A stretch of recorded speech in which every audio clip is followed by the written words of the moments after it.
Hey everybody, welcome to the Forest School podcast. I am Lewis Ames. This week on the podcast, the main chunk of the episode is myself and Wem talking to Justine, who's out in Florida, and we're tackling that subject that comes up for so many of us. It's not the sexiest, it's not the coolest, it's not the biggest thing, but it's whether you should get people to help tidying up. I have just finished recording that, so I can tell you as a fact that there are some juicy ideas in there, some like devil's advocate stuff, some hypothetical, or what about if children feel like this, or maybe this is our role as adults. Honestly, it's very juicy. We picked apart some of the stuff, and honestly, tidying up is one of those things that we all have to deal with, we all have to navigate in our sessions, so why not give it some time? Why not overthink it? Because that's what we do here on the Forest School podcast. Thank you to everybody that is still supporting us on Patreon. Thank you to all the new people that have joined us on Patreon as well. It means the world, not just to the financial health of the podcast, but also, just emotionally, knowing that you guys are out there and you're enjoying the stuff that we are putting out. So without knocking... Oh, there's blackbirds. Does anyone else have the blackbirds in their woods? And they are so loud. I keep walking over, convinced that there's like people walking around in the woods, and it's not. It's just the blackbirds digging stuff up in there, in the leaf litter. If you're watching this on a video, you'll be able to see. I was about to say, without further ado, let's get into the episode, and then I got distracted by blackbirds. I'm reading a book at the moment, reading like a guide to attention and restoring that kind of thing in young people, and honestly, it's taken me so long to read this book, and it was funny to begin with, of like, haha, I'm struggling to read the book about keeping focused and building attention, and now it's actually just quite sad and probably could be used as a diagnosis tool. Anyway, enjoy the episode. See you at the end. Bye.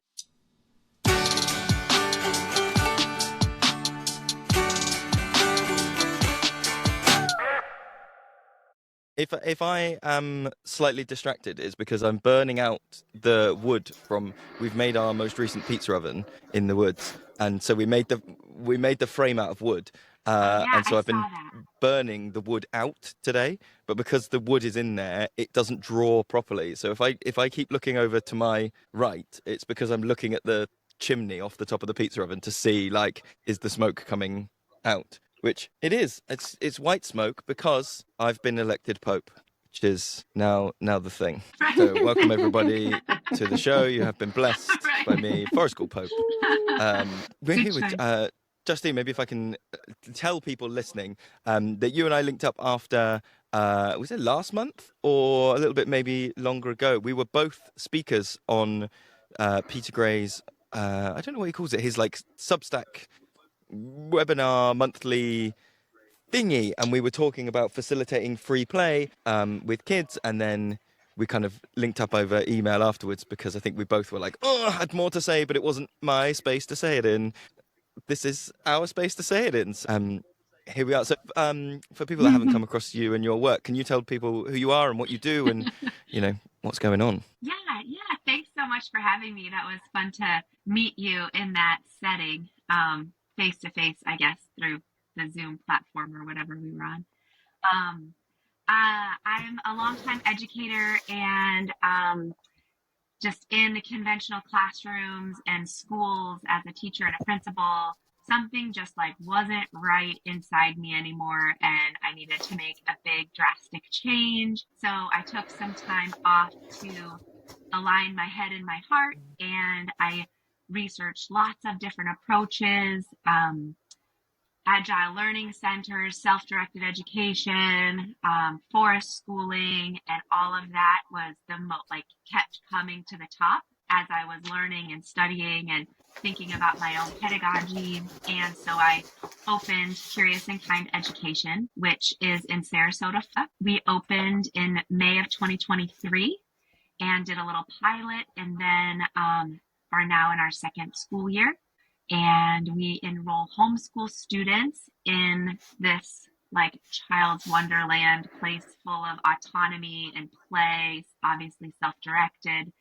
And we have 60 kids enrolled in our forest school program. And we also combine it with agile learning. So there's a little bit of an inside component as well, which I love and I hate, which we'll talk about. And then we also have teens in our program as well. And that's more of a problem or project-based learning environment, fully self-directed as well. We also have a little kids program caregiver and me type play program in the woods once a week in a few different locations as well. So we've grown, just growing based on community demand, but at the same time keeping a nice and cozy program for families.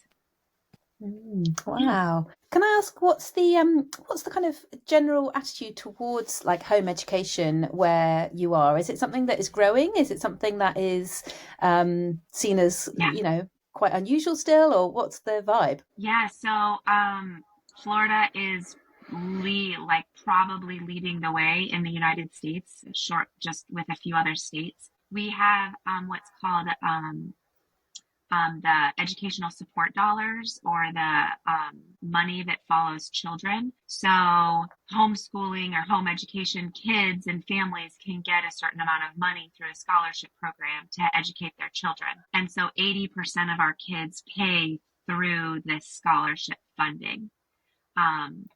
To be able to come to Curious and Kind, to be able to take a music class, to be able to get a therapy, to be able to tutor, whatever by curriculum that they would like. So the number of homeschoolers has drastically increased in the past 2 years because of this funding, but also maybe because of COVID, maybe because of the freedom that people have in the state of Florida. A lot of factors have drastically increased the number of people home educating. That is incredible. Like to think of the idea that if in the UK you would be given actually a budget to homeschool your child, like that is the absolute dream, and what a lot of families like really are desperately in need of for children, especially who aren't in school because no school can meet their needs or there's no place for them. Yeah. At the moment, it's a real, we have a thing called EOTAS, which is educated other than at school, and then that does come with some money, but it's so difficult to get, really, really hard. So yeah, that's amazing. And is that the kind of money that can pay for the 100% of their education with Curious and Kind, or is it sort of just contributing towards it? Families in Sarasota get between $8,000 and $11,000 a year. So wow. Yeah, it's a significant sum. It's amazing. So it's quite a significant sum. So they'll still have, even if they attend the maximum number of days, which is 3 days a week at Curious and Kind, they'll still have money left over to do other things. Some That's families incredible. attend 1 day, some families attend 2, and then we call it a la carte education, or like putting the pieces together. And so Curious and Kind is one of the pieces. And so I don't intend to take all of the scholarship money, even if a child can come 3 days a week. They need to have money left over for their other pieces of their education as well. Yeah, that's great. That's kind of similar here, that our approach, our offering can't be 100% of a child's home education program. That would merge into the territory of being like an illegal school, or you'd have to register as a school then and then teach the curriculum, which is obviously not where we're kind of coming from. But yeah. The interesting thing is actually Curious and Kind is registered as a private school. Okay. Because we needed to do that in order to be able to keep kids in our care for the amount of time we want them. They get dropped off at 9 and they stay until 2. So we can be a registered private school, just have 0 kids enrolled, go through all of the health checks and the rigmarole. So we are a registered private school, and they just don't have any curriculum requirements. There's normally a balance to be had, isn't there? There's normally there's a lot of there's normally like that we're able if to the government is handing out money, that comes with checks and balances for where that money is getting spent. I think that's often the balance that just gets like paid out, whereas I think some people would be like, oh well, we'd rather not have funding, but that means that we're not under any checks and balances, and in the same way, Yeah, it's very interesting because we fit lots of hats in lots of places for be able to serve the kids in this way. So I guess to like segue in then, one of the things that's come up for us as we were like emailing back forwards and going like, we've got more stuff to talk about, what do we want to talk about, and I think you might have mentioned even in the Peter Gray thing, it might have come up about like tidying up, clearing up, that kind of like that skill building, that activity. And as we were emailing backwards and forwards, I kind of went, oh, I might need to put my cards on the table here, in that I don't think we see that, like, we're not on the same page here in terms of tidying. But I'm fully here to kind of chat it through, not in a, like, you know, let's convince each other we're going to work out who's right by the end of this, or like we're going to, you know, dig into like, okay, we've solved it. It's just I might move on my position, I might change. We just need to I think it's interesting to explore, because as you said before we started recording, it's possibly not the most, what's the word, like, I don't want to say sexy, but it's not the most like, ooh, cool, what's outdoor education issue? Oh my God, how do we navigate these things? But like, it is something that is like, everyone has to engage with this topic. Everyone has to have had some thought about like, who's doing the tidying up? How am I going to approach the tidying up? What does that mean? And so I think this hopefully will be helpful to people, even if it's just hearing ideas that is about something that they engage with like day to day. And I think, so maybe if I can put some stuff out. So I'm not currently somebody that encourages is the wrong word. I'm going to, bear with me, I'm going to find the stepping stones for these words as I go. I'm not somebody that currently mandates or like enforces tidying up in our setting. I think that's different to encouraging it and different to doing whatever else. But kind of through the declarative approach that we take here in the woods, and through the like self-directedness of it, and also like reflecting on what is my role, I've ended up at a place where I think my hope is that it's done through modeling. So to give paint a picture of what it looks like, is maybe the last 45 minutes of a full day out in the woods might be the 45 minutes where if somebody's asking for more resources, I might go, oh, I'm not getting anything else out now. And it's also normally that last 45 minutes where I'm starting to pack down the hammocks, I'm starting to pack away some of the kitchen stuff, and just like visibly put things away, but not in any way saying to everybody like, come on then, right, you have to help me, you get those, you get that, you put this away. And I guess my hope is that it's one of those, like, through modeling, some participants then see it and go, oh, okay, I can help out with that, like, altruistically. And I guess my fear is that if I were to enforce it, particularly with a lot of the participants that are here, if I were to enforce it, what I would do is make the last bit of the session a fight, or make the last bit of the session antagonistic. Maybe just chosen. I mean, some people might hear that and go, oh, you've chosen to roll over. You've chosen to not do the hard thing. But that's kind of the vibe of where I am at the moment. But I know that's not where you are, Justine. So could you talk to us a bit about how it looks in your sessions? Yeah. So again, at 1:15, a little alarm goes off in my pocket, because that's the 45-minute mark before pickup, right? So that's when we will, over walkie-talkies, I'll say to the facilitators, hey, let's start winding down. Let's start getting ready for pickup. And so the kids all hear that, right? So again, we're not saying everybody clean up. We're saying, hey, it's time to wind down and finish up. It's not a hard stop, because nobody loves that, right? That doesn't feel good. So we're like, okay, let's start winding down. Let's start getting ready to go home. And so the facilitators at that point, if I'm, working on the bridge that we're building, that's like the time that I'm going to stop working on the bridge and I'm going to start cleaning my station up, right? But it is different in our setting, because we rent from a church. We have a 5-acre property that we rent from the church, and we have about 2 acres of that is forested. And different sets of kids come in different days. And so if the shovel that they were using to build the big hole, or to dig the big hole, isn't put back in the shed, then the next group won't know where to find it. Or it would rust out or whatever. And so at some point we have to be like, hey, I noticed you are using the big shovel. Could you put that away, please? And we run the risk then of the kids saying no, right? And, then when that happens, okay, I'll put it away then, I guess. And then it's more of a community building. It's more of a conversation. rather than us being the dictators in the setting, the cleanup dictators. But it is like a rub, because we wonder, like, how much should we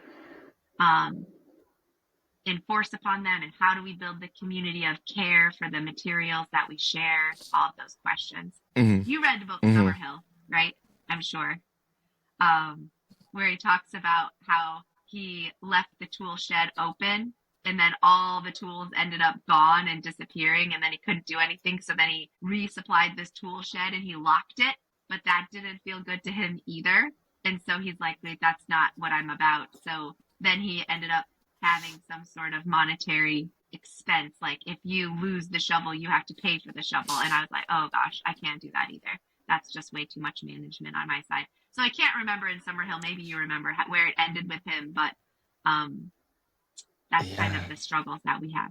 Yeah, we haven't always just been like, we have tried different strategies. Do you remember, Lewis, when we tried to when it was actually when our group was a little bit smaller. Oh God, I know what you're going to say. Who were quite a similar age group. This is quite a long time ago now. Oh God! We designed the game. We had sticks with different colours on the end.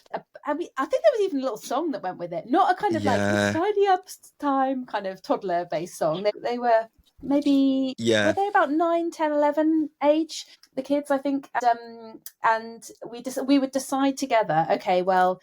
Let's look at all the stuff that's out. Okay, there's loads of washing up today, and there's loads of paint, and there's loads of whatever. And then there are blue coloured sticks, red and yellow in the bag, and put your hand in. And today, let's decide, should we say that blue means washing up? So you pull the thing from the bag. Oh, I got washing up. Okay, I'm on washing up duty or whatever. And I think maybe like the first time we used it, it wasn't too bad, but then it just became such a demand, didn't it? And it just didn't, it lost its fun, it lost its sparkiness, and it just did not work at all. I think sometimes there are kids that do genuinely enjoy the kind of tidying up side of things, like especially I think things that maybe are seen as more adult, like washing up, weirdly. Like, and I mean, sometimes there's a sensory element to that as well, isn't there? Like if it's cold and you've got your hands in nice warm water or whatever, and kids will like volunteer to help. So it's not like the whole group are kind of like, no, we never tidy and you just do it all. And also I think there are times where people do take resources that are more perishable, like cushions and blankets, and take them, and we know it's going to chuck it down with rain the following day or whatever. And I think people are quite amenable if you explain, like, you know, I know you guys made this amazing cozy den down there, but I just looked at the forecast, and they're like, yeah. So I'd say, it's flexible, but there is that, obviously, that thing about obviously, as you described, the kind of, these are community resources and we're protecting them for the community, and we are respecting the environment and tidying up for the next group. And there's also that thing, Lewis, you mentioned about skill building, and is it our responsibility to help young people to get used to these skills or learn these skills about tidying up? And I think, Lewis, you and I have spoken about that quite a lot over the years, and not just about tidying, but in general, like, where is our place? Where's the line between we dictate a certain type of behaviour and no, we don't do anything, or I guess modelling is often the answer, but it's an interesting one. Yeah.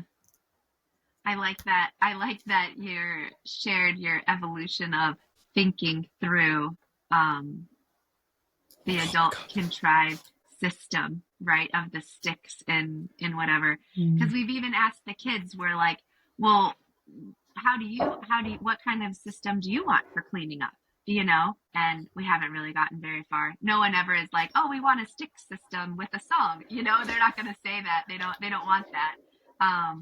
But everyone, ultimately, the conversation ended with, well, if you take it out, you clean it up. So yesterday we had they found these huge long tubes. They were like extra large toilet paper rolls, and they were putting their arms in them and like walking around, like they were huge, right? And they were having stick battles and like arm battles and everything. But then they were all sharing them around, right? Like when I was done with them, because my arm was sticky and sweaty inside, I, leave them on the ground, and then somebody else picks them up and plays with them. So then the question is, if you're the first person to get them out, you know where they belong to be put away. But if you're the third person down the line to play with them, you don't know where they go. and you don't even know who knows where they go.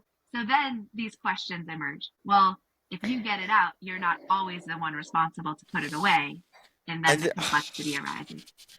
Absolutely. And it's that kind of the culture of individualism or community, isn't it? But then often, young people's minds aren't necessarily developing at the same rate. So one young person or adult may have that awareness and that understanding of a community mindset in terms of, well, I know I wasn't the person that used it, but I understand that together, collectively, we are responsible for the space and the resources, and so we put it away. And I think a lot of environments don't ever give children and young people the chance to experiment with that way of thinking either. Like how that kind of a child will have a sense of like fairness and justice and like, well, I didn't get it out, so why should I put it away? And then lots of environments kind of encourage that in terms of like, it's your mess, you do it, or it's your thing, you have to. Do you know what I mean? Like children aren't often given the opportunity to think wider than themselves. And also a lot of their minds aren't at that stage yet anyway. They are the centre of their own universe, and it's very hard for them to. I think I want to throw in some I'm going to put some devil's advocate things out here, right? These are some real wonky thoughts, okay? Because my brain is going ping, ping, ping, ping, ping. So there's one part of that which I think I really agree with, and maybe when I think this is what you're saying in terms of like people's brains aren't quite there yet. Sometimes there's something that's not just a developmental thing in terms of like responsibility or like community mindedness, but we said, don't worry, we're not going to do an episode without talking about neurodiversity. Don't worry about it, right? Some people's executive function isn't there in the way that means that if like to some people the idea of can you put the toilet roll tubes away is a single task. To other people's brains, that is 9 tasks, because it is look around for the toilet roll tubes, pick all the toilet roll tubes up, think about where the toilet roll tubes go, check that you're not in the way of it. Have you also made this thing, steps? Wemma's holding up a thing that says steps. So there's something in there which is like executive function wise. Sometimes I think we don't necessarily acknowledge what we're asking someone to do could be many, many, many steps, and whether that's a cognitively fair thing to ask someone to do right at the end. In the same way that like we have more and more moved to like when I started my forest school practice, we would do like an opening circle and a closing circle, and as time goes on that closing circle is just like less and less, or it's like earlier in the session, because it's such high demand in terms of thinking skills that to ask someone to do that after they've been like this week particularly, like baked in the woods for 6 hours, cooking in the sun in a hammock, like, and then the last thing they do before I go is like, if I were to do a closing circle and be like, tell me something deep and introspective before you go, like people would just be like, I have nothing. This is not the time. There's something in there about that. In terms of community though, and this is maybe where my like devil's advocate thought is, as time has gone on, I've moved in terms of how I think about my role as being a facilitator of sessions and a facilitator of skills. Like people will come to my sessions and at the start of it, it's like they will go away with like bush fire lighting skills, and they will go away with knife skills, and they will go away with these kind of like Instagrammable forest school skills. And then it's moved, and then I feel like, maybe I'm like a mediator, and I facilitate like social skills more than the practical skills of that, like bushcraft X, Y, Z. And in our sessions more and more, we talk about like that we're here to like hold space for people. We are the holding this space in which they can play. And I was talking to someone yesterday about an evolution that I've been on. I promise I will get to a point in a minute. I'm so sorry. I was talking to someone about the journey I've been on in terms of like early on, if someone came up to me and said like, I need a bow and arrow, I would have really gone like, well, we've got the time and the space. Let's go for a walk. Let's go and like cut the stick, and we'll bring it back, and we'll whittle it down, and I'll teach you the knots, and like we'll go and make the bow. And I would have been quite hardline in that, like, you got it out, you put it away kind of way. I would have been like, if you want this resource, you have to make this resource, and that would have been where I was. Whereas my thinking around that now is a bit more like, okay, I'm here to hold space and facilitate play. And so if I can see that there's a group of people playing Attack the Castle and you need a bow to join in with that game, you're not actually asking me to facilitate a bow making workshop. You're just asking for a tool. And yes, maybe there's long-term learning and there's all these things, but actually it will take me less than 2 minutes to give you a bow that you can then go and use it. And maybe that's then the spark that next week you go, I'd like to make my own. You know, like there's a facilitator thing, there's a space holder role there. When I think about tidying up, I sometimes put that in my role as a space holder, where I'm like, actually, what I'm here to do is to facilitate play. These people are paying me for a space in which I facilitate play, and me being the one that tidies up, or does the majority of tidying up, maybe, is something I am paid to do in my role as a space holder.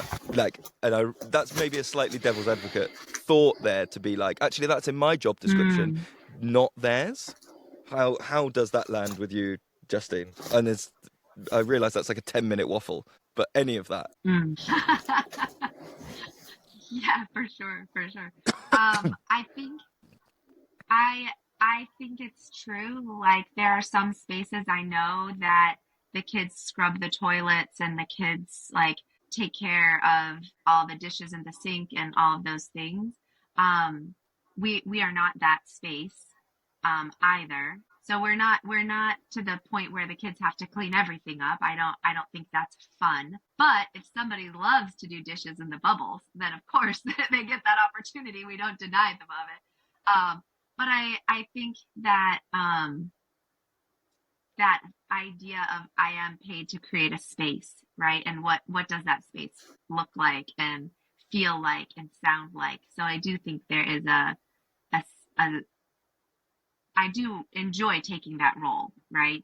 And so if that space involves me ensuring that the tools don't rust out in the woods, right? Then that's part of it. Yeah, there was a lot of what in there of what you said though about the bow and arrow. I loved that. I love that idea too of like, what are the kids asking for, right?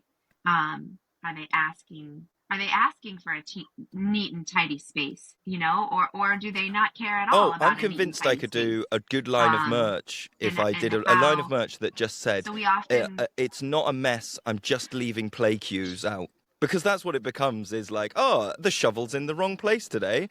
It sparked something new. And it gets me out of feeling bad about tidying up. It's great. Have either of you guys read, I think her name is Casey Davis, and her book is called How to Keep House While Drowning. I really recommend it if you haven't heard of her. Have you heard of her?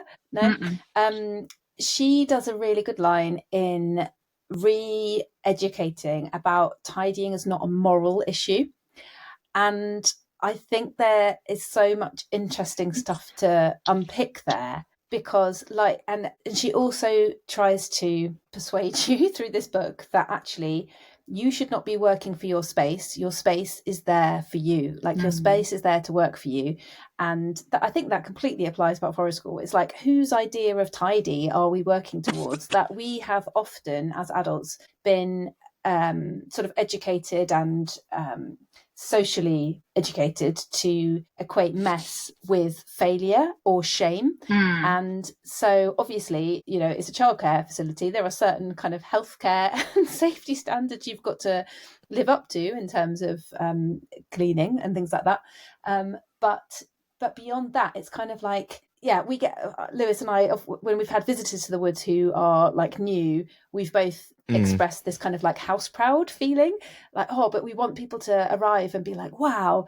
And I think sometimes we have had that kind of like, oh, that sudden shame at like, oh, there's that, you know, pile of mud kitchen stuff that's been there for quite a while and hasn't been played with for ages, and those kind of things. And it's really interesting to think about where that comes from, and to think about whether it's serving anyone. You know, is that feeling of like, oh, we should really, you know, if it's a reason, like, as you say, that resource is going to go rusty or whatever, you can see there's a rationale behind that. But I personally definitely sometimes have the impulse to just make things look pretty sometimes. I mean, it's never going to look pretty, like the nature looks beautiful, of course, but this kind of like, oh, the mud kitchen must all be, everything should look nice. I don't often actually You have do the anything about that feeling. feeling, No, I know. yeah. When I lead open houses, yeah. When I like you were saying, when I lead open houses, I'll say right up front, like, as we're walking through the property, like, look for play residue. You'll see it everywhere. Nice. And kind of make it so it's part of the experience, right? And then as we're walking past like a downed tree where there are mud kitchen items, not in the mud kitchen because they've been moved, right? We're like, oh, you could imagine like what kind of play was happening here. And that is lovely to the people that are visiting because they can really imagine their child in that setting, right? Playing with those things. But the churchgoers on Sunday, when they come to the property and take a walk, they see that not that way, right? Yeah. So they see it as like leaving the muffin tin randomly in the woods. So we have a bit of that dynamic that we have to deal with. But one thing that came to mind as you were talking too was I realized I was asking the kids to put the balls away, but so we didn't lose them or because so they didn't get float down the creek or whatever. But then I realized there was no ball basket. There was nowhere for them to put it away too.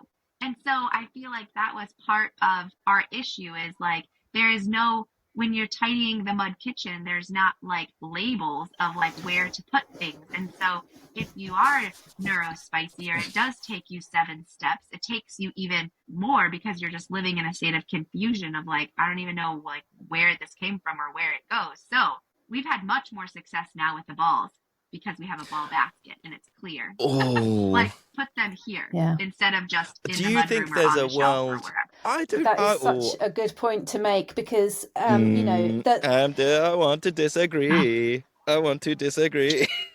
Well, because so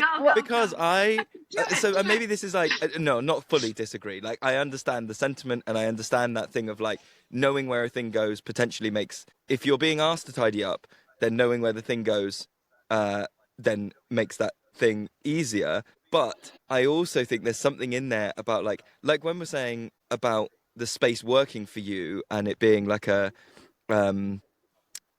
tidying not being a moral thing. I sometimes worry that if I, like in a classroom where everything is labelled, that then there is only one right way to tidy up. And the independent, like either the independent thinking skills that come along with like, oh, what's the best way to sort this or categorize this? Or the side of it that is like, well, to me, tidy means that I can see the worktop. Or to me, tidy means that all the stuff is in the drawer. Like it makes one way of tidy as opposed to potentially a more open interpretation of tidy. Do you know what I mean? That's my tidy like, yeah, but what if? I know. I wonder if it depends on the material and then that just adds another layer, right? Like the ball definitely is not tidied up when it's in the creek. That's definitely not.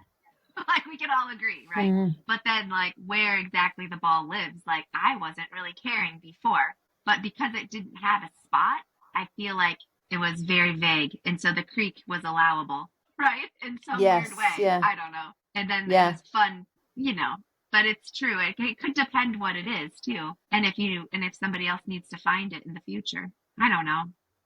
Yeah. so good. But it's a really good point though, because, tidying up in a house is tricky enough, especially if, you are a child learning to do that, or it has many steps involved, or you're tired or overwhelmed. But at least in a house, you have some visual clues about like the themes of certain rooms, and in the woods you really don't, because like you were saying about the saucepans being left in a different place that isn't the mud kitchen, like anything at forest school can happen anywhere. So how are you on earth meant to know where something goes unless you're directly told? And then that becomes very much like the adult tells you where it goes and you have to do what the adult says, which is just a bit boring for everybody, isn't it? And quite top downy.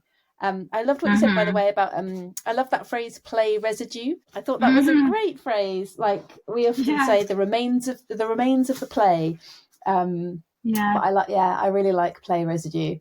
And And I also find it hard to know, like Lewis, you were saying about play cues, about when one is tidying up, maybe like after the kids have left or a group has left, and then you think, that play residue is really cool and might spark somebody else's play, so I am actually going to leave it there, and like when to do that and when not to do that. And sometimes you leave it there and it actually doesn't spark anyone's play, and then you realize it's been there for like 6 weeks and now it just look a mess.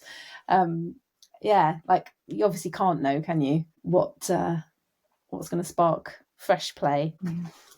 Do you guys know that in the book that I try and talk about as often as possible, Evolutionary Play Work and Reflective Analytic Practice by Bob Hughes, this is one of the like questions for discussion at the end, which is, children should be encouraged to tidy up after themselves. How does this fit with a play work philosophy of facilitating behaviour which is freely chosen, personally directed and intrinsically motivated? So it's just like a discussion prompt at the end of the book. So, you know, this issue is clearly not unique to us. But do you think we're in a different position? All play workers are thinking about, debating. Each setting's going to do you think we're in a different position because we both of our settings run very long days? I think I would feel very differently about this kind of idea of should people tidy up if I was running 2-hour sessions in a school as I do because I'm running 6-hour sessions out in the woods. You know, the running 6 hours and taking the last 45 minutes where I go, do you know what? No more stuff's coming out. Yeah. I'm going to start slowly packing away. I can do it at my own pace.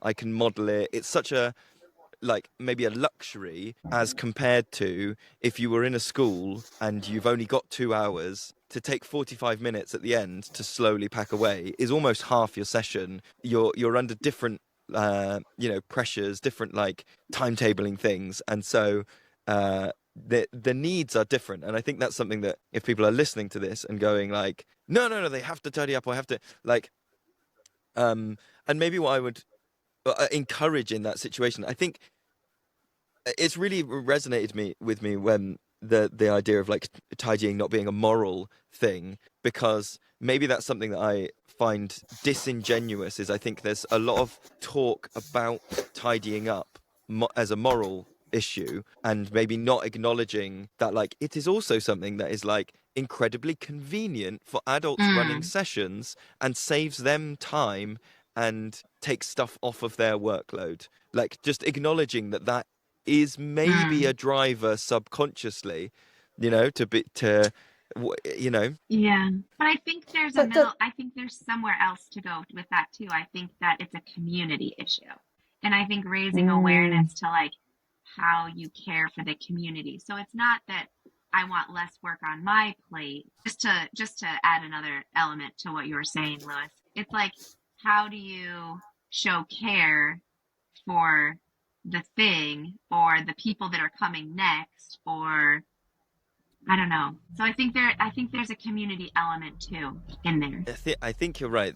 And maybe fostering that through modeling. There's definitely something in that community thing, and I think that maybe speaks to where I was like thinking about roles as a space holder, because I guess my interpretation would maybe fall more on the side of like, in a community everyone might have different roles. The expectation in a community would not be that everybody takes their turn mowing the community playing space. Not everybody is responsible for maintaining the play equipment at the park. Not everyone is responsible for collecting the the taxes for that community. And so that's maybe where I fall, is that it is a community issue, right? And my role in the community is to do more of the tidying up and to model it, especially in a sense where like people have chosen to come to my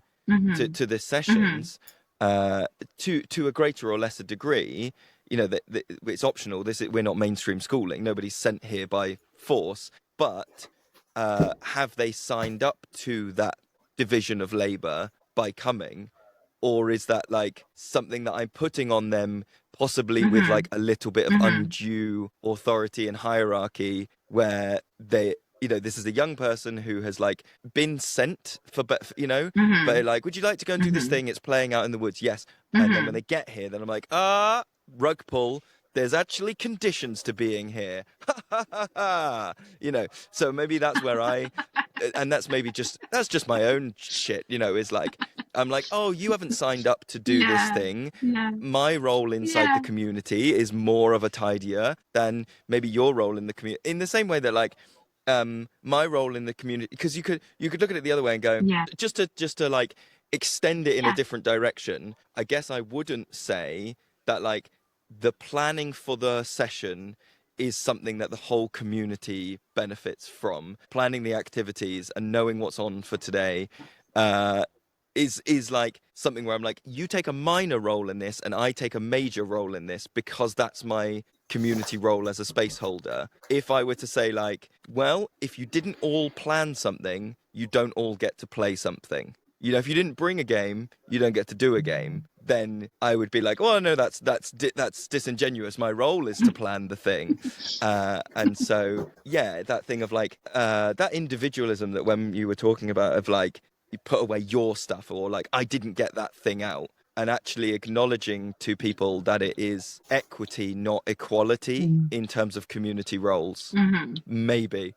And now I'm going to put all the hedge words in. Maybe, perhaps. That's what I reckon. I think. Yeah.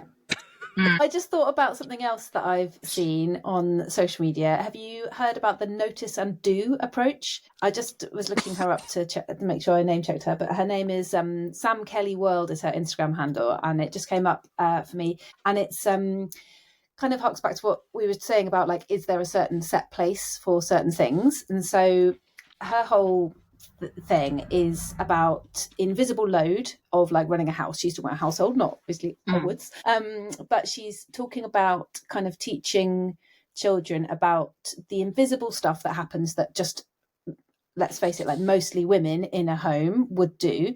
And so trying to kind of break that gender gap and to also enable children to take responsibility for a shared space. And so she just has this like notice and do phrase, which means that if you walk past something and there's just like crap on the floor, just like pick up the crap on the floor. She obviously doesn't expect children to be able to do that, so she kind of teaches you how to then walk your child through those steps. And I actually did it with my two kids, so they're 13 and 10, and I was like, they should really be cleaning this bathroom that they use, and I should be teaching them how to clean the bathroom.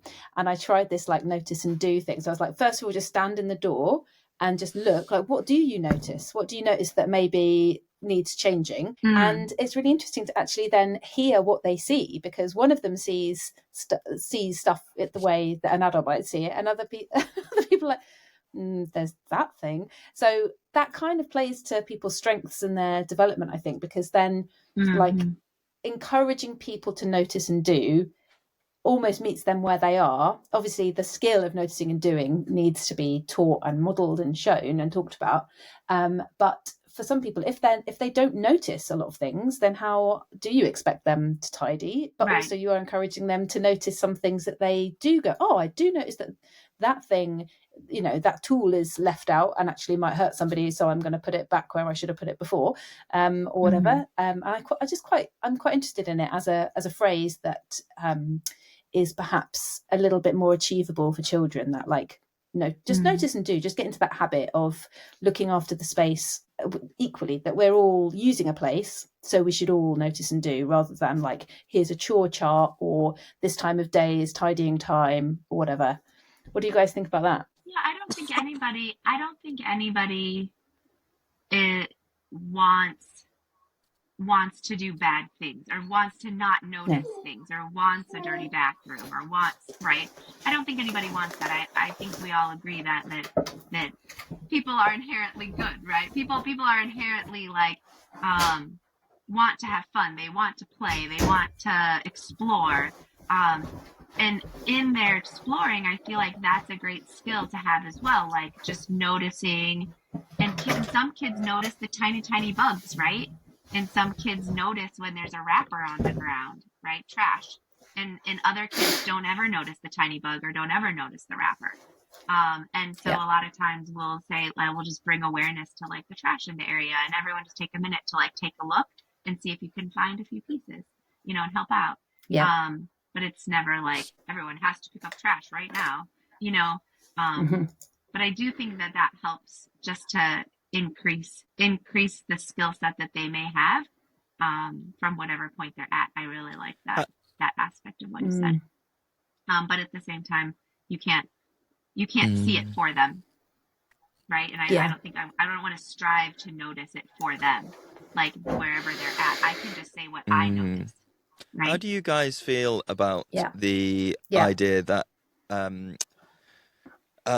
let's take a hypothetical person who finds tidying up to be, maybe it's like a multi-step thing for this person, like it's high cognitive load, but also it is like high demand load, and they don't want to do, and they know that that's not going to work for them, and just generally the act of putting things away is like deeply like they hate it.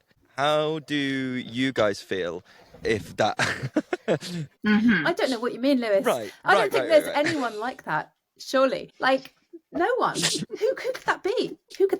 Definitely. No, Okay. That was me. That was me Okay, as a kid. so this hypothetical person, that was me. So how do we feel in our role, and we've got this hypothetical person, and we know that they hate tidying up with a deep-seated passion, you know, it's deeply held within them, and you notice over weeks of potentially like encouraging tidying and encouraging that like personal responsibility of like, if you get it out, you have to put it away, and maybe slightly more enforced tidying, and you notice over the next few weeks that person is less and less adventurous with what they want to do at the sessions, and they are like self-adjusting their creativity or their resources to be like, I know I'm going to have to, in lack of a better term, I know I'm going to have to pay for this, and so I will like engage differently. I'll do, because that's a hypothetical that could that definitely exists, you know. How do you guys feel about that? And add to that, like, I feel like they know the adult might be nagging, right? Like, I know what you're gonna say, just stay away from me. Like, you know, it's like you're gonna have to pay for it physically and emotionally.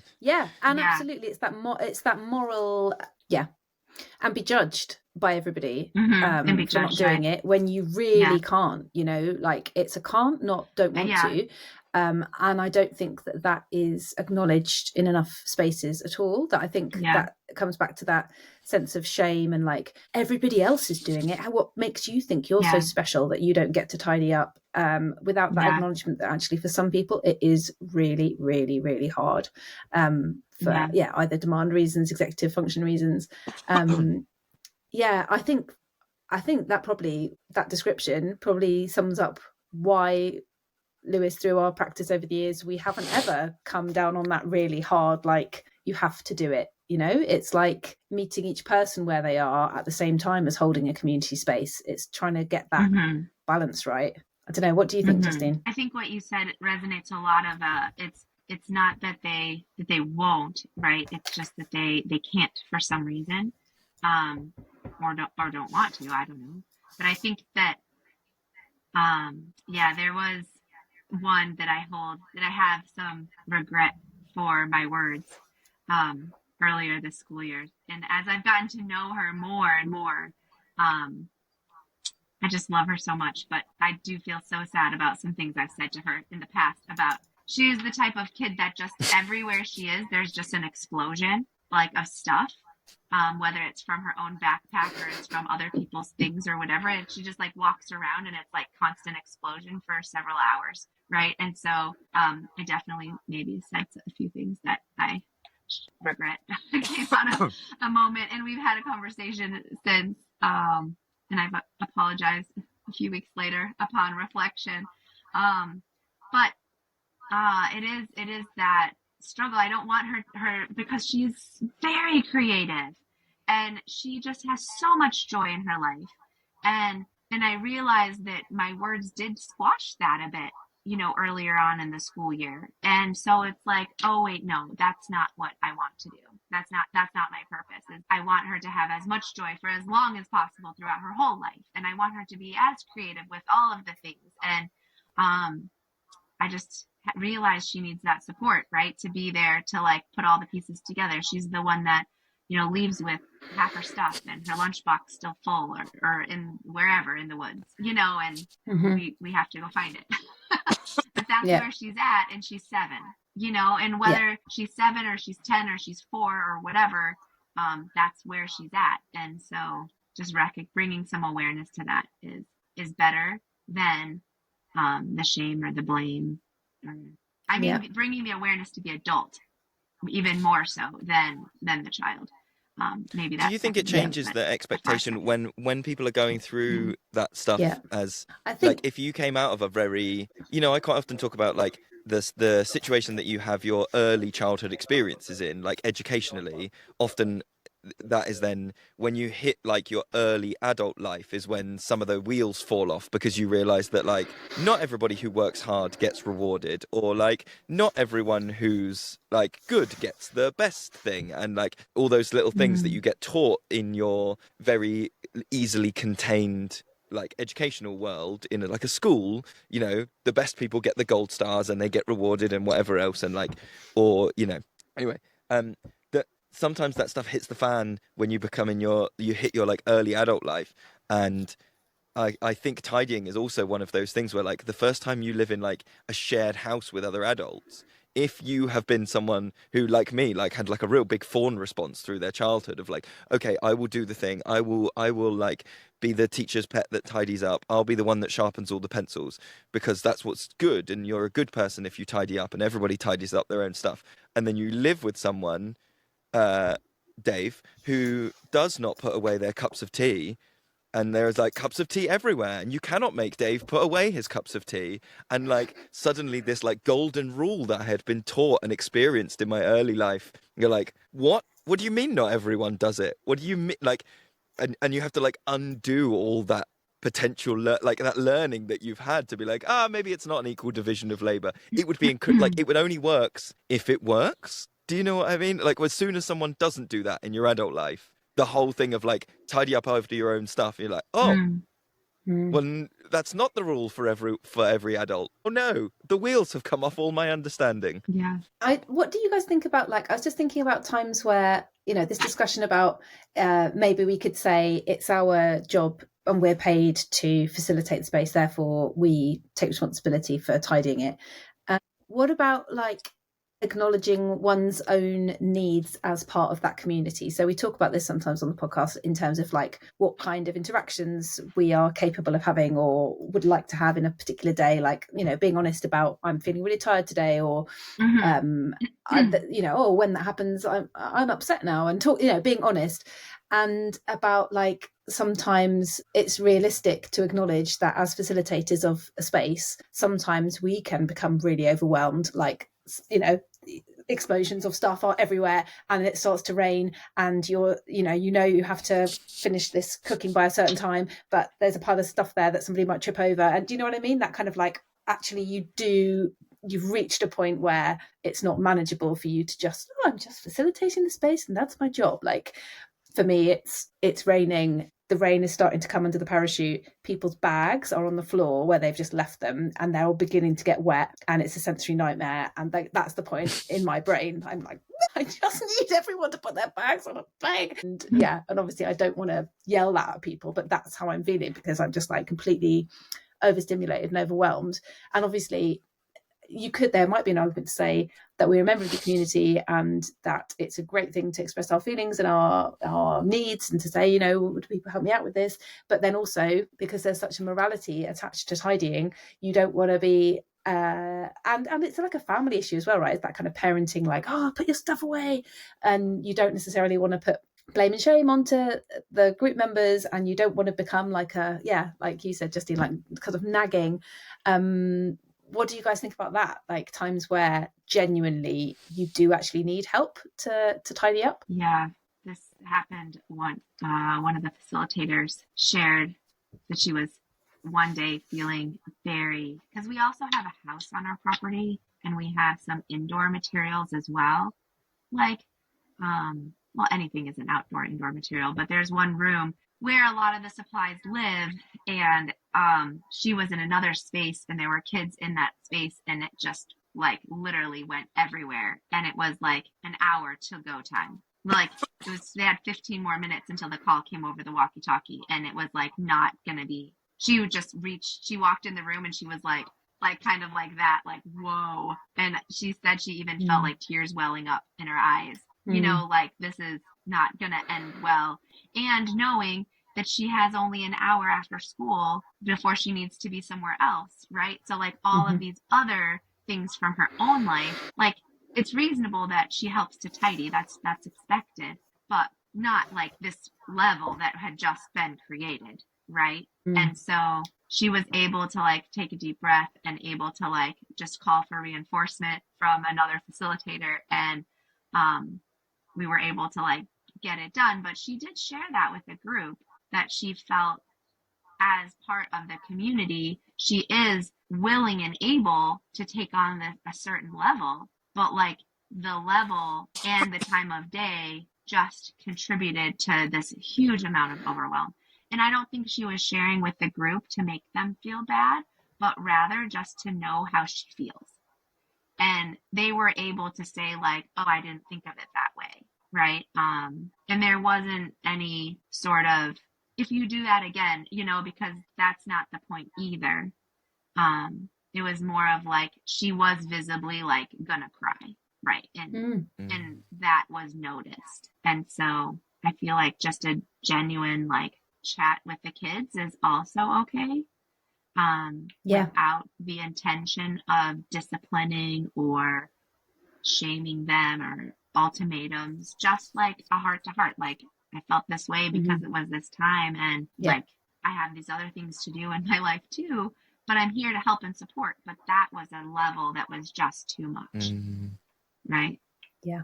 It was like yarn and glitter and not glitter. and No, not glitter. That's my Right. only joy of not working indoors anymore. And I Is guess like that's... you can't bring glitter out here, right? it's the No. worst. So don't have it. But what we do I have is the much I scratchier know. version, which is like wood chip. I swear, my own children are stealing wood chip from the woods in their wellies because they get home and they like tip them out, and it's like when someone goes in a puddle and they tip the water out of their boot. My children tip their wellies out, and it just goes like glitter. And then, or because there's a lot of conifer trees in this woods, I will sometimes. Look, if someone's made it this far into the podcast, you clearly know who we are, so I'm going to say a very honest thing. There are pine needles in crevices in my body that have been nowhere near a pine tree. I pull pine needles out of just areas of my body that don't need pine needles in them. Are just kind of, all right, well, I didn't rub my bare ass against a pine tree today, but here we are. This is what's happening. You know. And on the subject of tidying, you know, pine needles out of my butt, I think I'm going to need to shoot because I'm out in the woods and my phone battery is going to die. But Justine, people that have been listening, if they're out in Florida, where can they go? Where can they find out more about your work and things like that? Yeah, sure. Curiousandkind.org, Curious and Kind Nature Play. We're on all the social media. Well, I shouldn't say all. We're not on TikTok. But Facebook, Instagram, Curious and Kind Nature Play. Give us a message. We always love connecting with other play workers and forest school people. Amazing. So, thanks so much. Thank you so much. It's great to meet you. Thanks, Right, Justine. I'm going to call it there. Yay. Bye. All right. Bye. Thanks.